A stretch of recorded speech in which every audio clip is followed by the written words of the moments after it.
Hey guys, Aaron here. I have my buddy Will over in the shop today. He's gonna help me out. We are gonna show you how to diagnose a wheel bearing issue.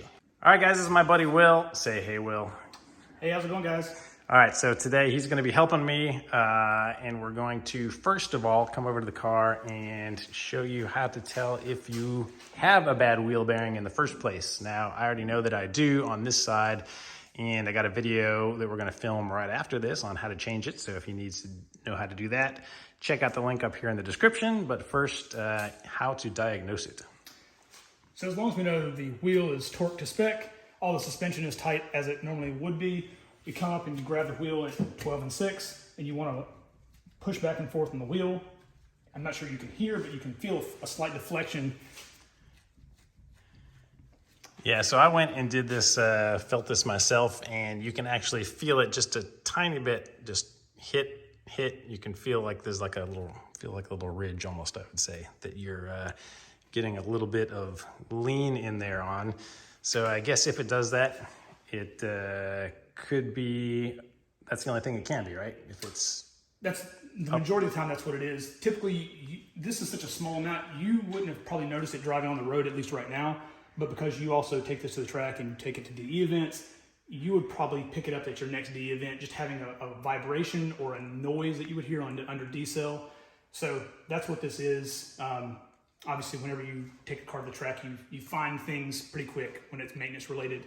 And that's why we're gonna take care of this today. Yeah, and I found out about it because I took it in for a inspection for the track that you have to have when I went up to VIR, and that's when they noticed it. Now under here, you were telling me a little bit about this link, another issue that you could have.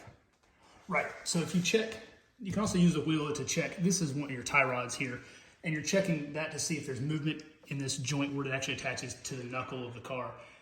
When we deflect the wheel from the 9 and 3 position, we didn't feel any vibrations or movement, and you don't have the abnormal. If you go this direction on there, you're saying you can just put your hand on there and kind of feel, and you could kind of, if this was a bad joint here, you could kind of feel it. Right, you'd be able to feel whether it's out here or inboard when it gets to the steering rack itself.